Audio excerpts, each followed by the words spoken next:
Woohoo! We are on our way to France and Monaco, but first we have a layover in Dublin. So we went and left the airport and did a little exploring. If I'm in Dublin, I have to go to Leo Burdock's and get fish and chips. It's a must. It's so good. Probably my favorite fish and chips, except for maybe some that I had in England. But here is it in all of its glory. It's definitely gone up in price since I've last visited, but it's still worth it. And then I also always have to get a Copperberg because they're so good and you can't get that in the US. So then we went to like this little cute decor shop, kind of peeked around. And then we went to the airport and I saw prawn cocktail chips. So raise your hand if you've ever been personally victimized by prawn cocktail chips. That would be me. They're awful. Here's a little like snack haul that I got while I was waiting at the airport to finish flying into Paris. I got these because I thought they were like the Scottish ones, but they're not as good at all. So then we got onto our flight and we made it to Paris. I thought this was just a cool sign at the airport saying that we are in Paris. We had one night in Paris before before taking the train to Nice the next day.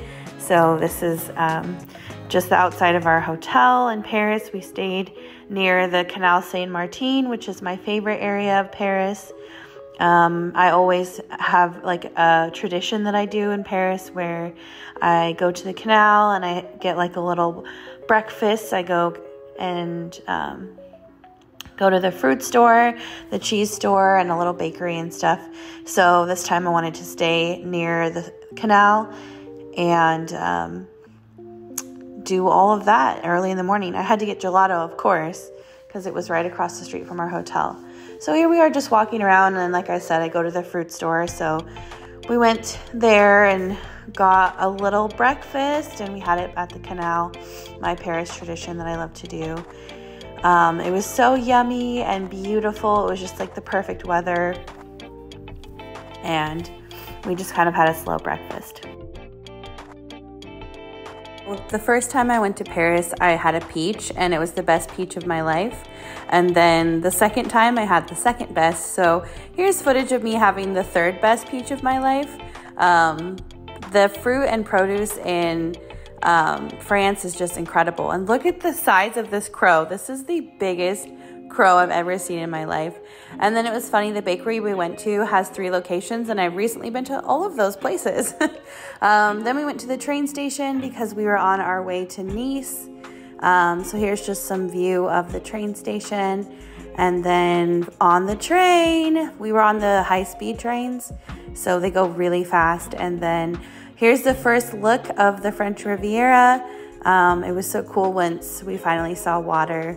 We made the mistake of not booking early enough our seat reservations on these trains, so this day had a lot of layovers. So here's some snacks I had at the train station on one of our layovers.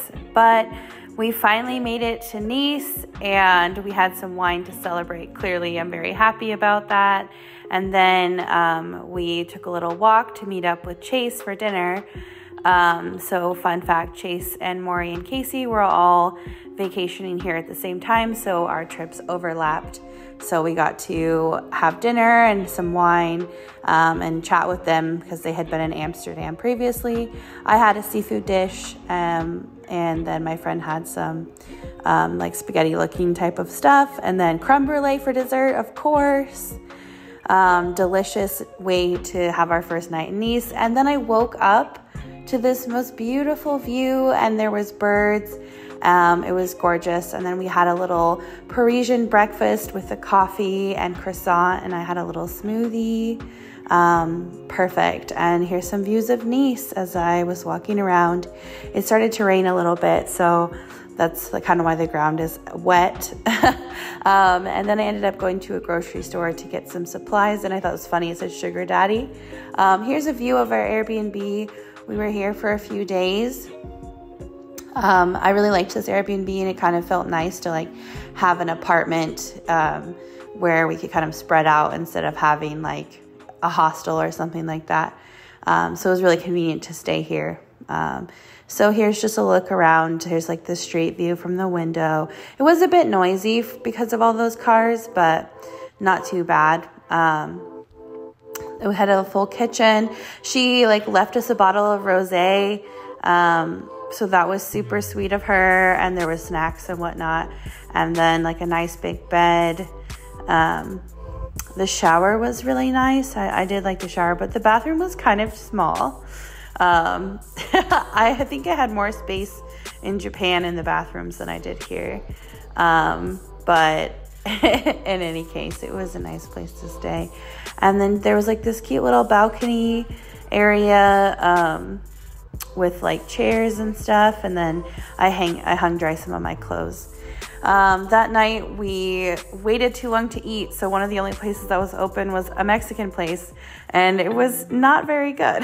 But I don't think we were surprised about that.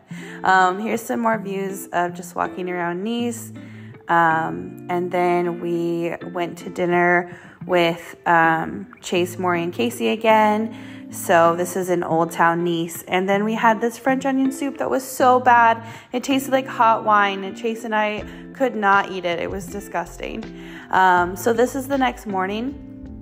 I went for a walk. I wanted to go see the water, and I wanted to go to a couple bakeries. So I'm just kind of walking around and exploring on my way to those bakeries.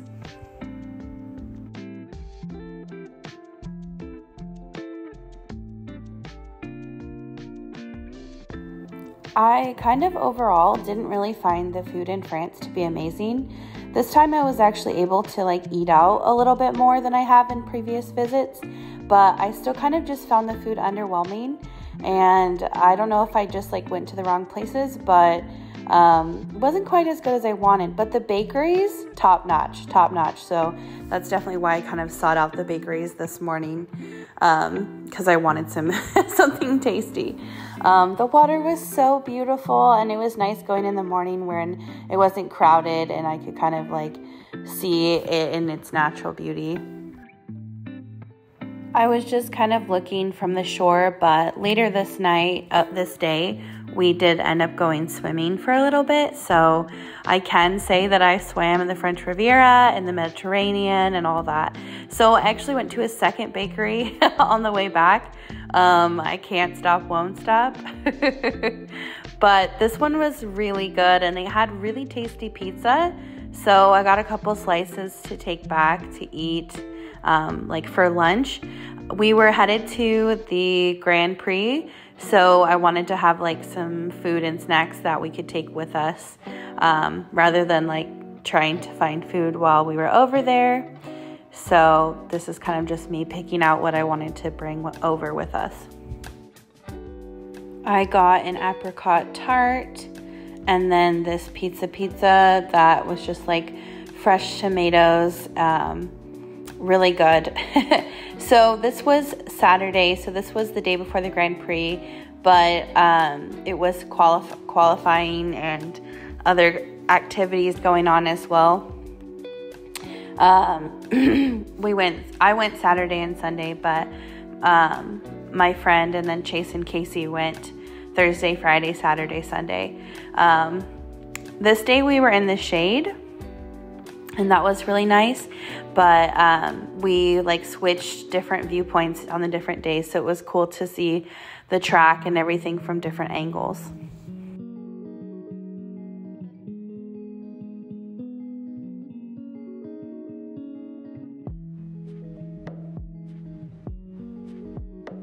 Home from the Grand Prix on Saturday took a long time. It was a long wait, so we worked up an appetite.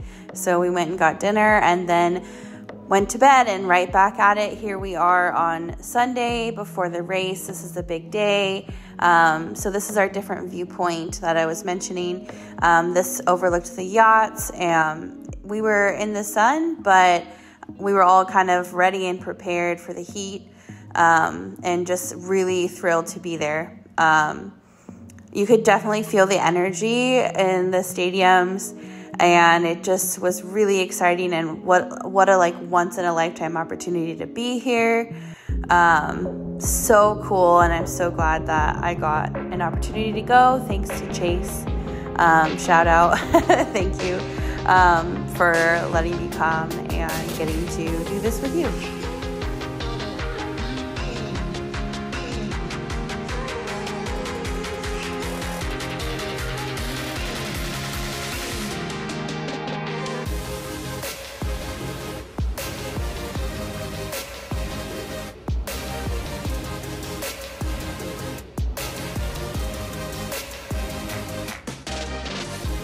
So as I was mentioning, it was supposed to be very hot, and it wasn't actually as bad as we thought, because there ended up being these storm clouds that I was just showing, and it actually rained for a little bit, which definitely changes the race. They have to change their tires.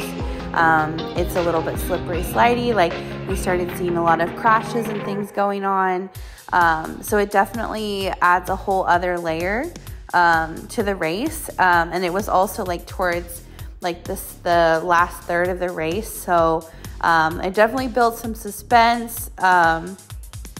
It definitely was like, what's gonna happen?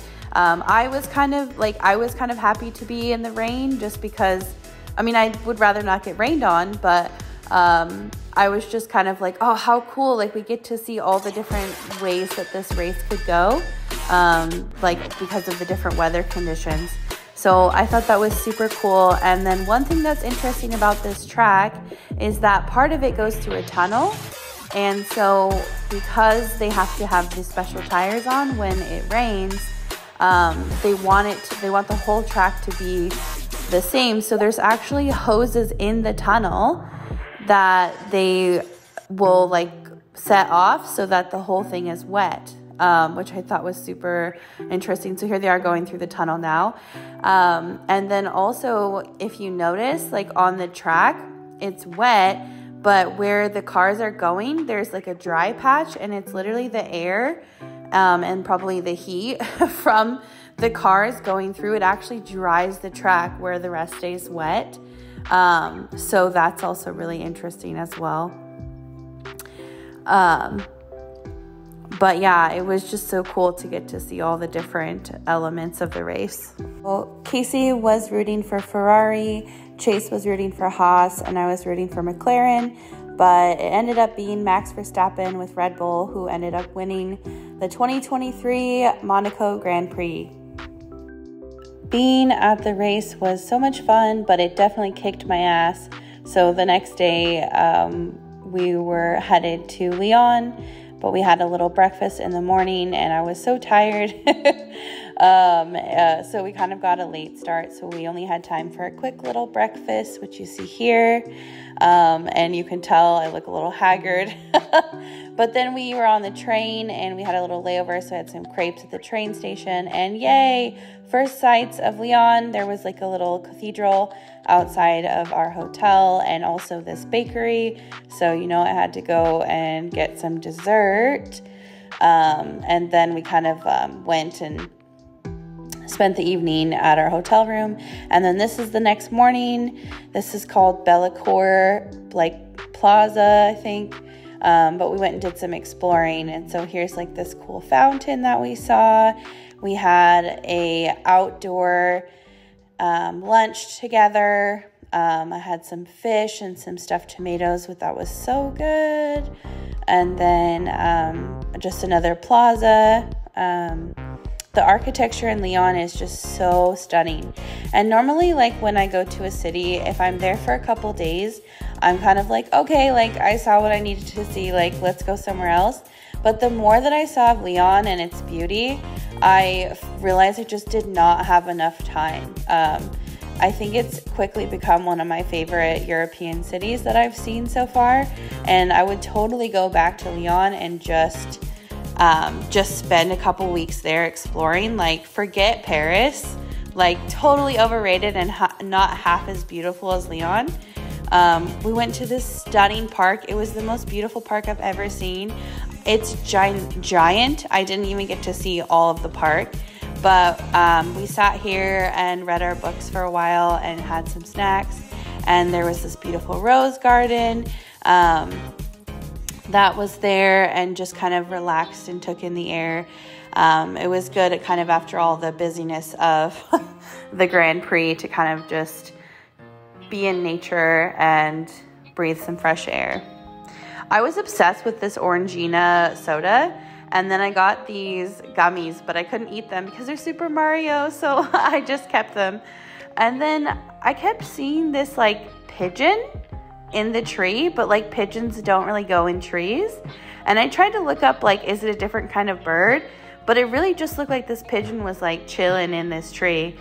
Then we went to like an Italian place for dinner. I had some antipasto and then some creamy tomato pasta and then some creme brulee. And at this point I was getting too full, but we'd already ordered the cappuccino. So definitely full. And then I went back to the hotel. And then the next morning I decided to take a little tour. Like I booked a tour where I rode in the back of a bike. Kind of like it's called like a pedicab or something. So this guy was driving around on the bike, and I was sitting in the back, and he was telling me stuff about Lyon and like the history and more stuff about the architecture. So that was a good way to kind of get to see Lyon with a lens of getting to know some of the history as well. Something interesting about Lyon is that it used to be part of the Roman Empire, so you do see some like Roman influences, and I guess it was predominantly a sort of like a town for merchants. There was a lot of silk that was made here and sold here, as well as like spices, and I think that's definitely due to the two rivers that flow through Lyon. There's the Rhone and the Saône. Sorry about my pronunciation, but I did get to see both rivers. And then another thing that's interesting about Lyon is these are called traboules, and they have a special word which is like to traboule, and it means to go through these secret passageways. I guess there's like over 500 secret passageways in Lyon, but only about 50 are open to the public. So I got to go through one of these underground passageways, and my guide told me that the reason that they were invented in the first place was so that the silk merchants could transport the silk and keep it dry. So that's why they built these, to keep it dry and to protect the product that they were making and selling here. A lot of these buildings were built so that the merchants could have somewhere to stay while they were either making things or selling them. This was very much like kind of like not necessarily a port city, but you get what I mean.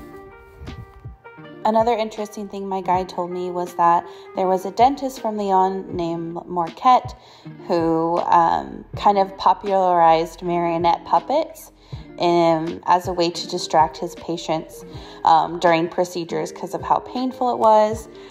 So there are a lot of like puppets that you see around Lyon, and this was like a cool clock tower. And then here we are crossing the Rhone River. Earlier when we were crossing the river, that was the Saône. So I wanted to get a clip of both rivers.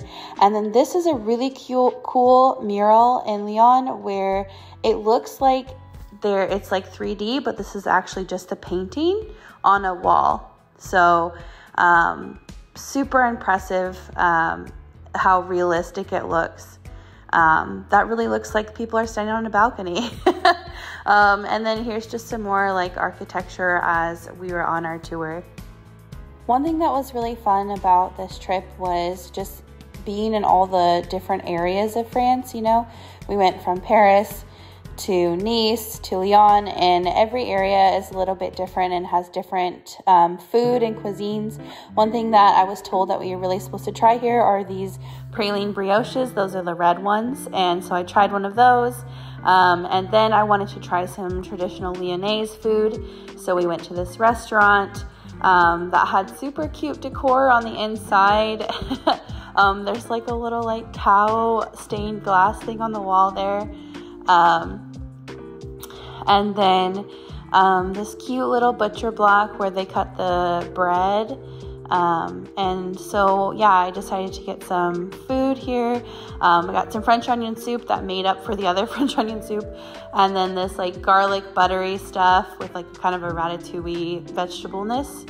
And then I saw all the birds sitting up on this cathedral, so I thought it was really cool. And then I had a little slushy break before going into the most amazing like soap store. I wish we had this in the US, but there's a lot of lavender that's grown in Provence in France, so that's kind of why this store had so much lavender.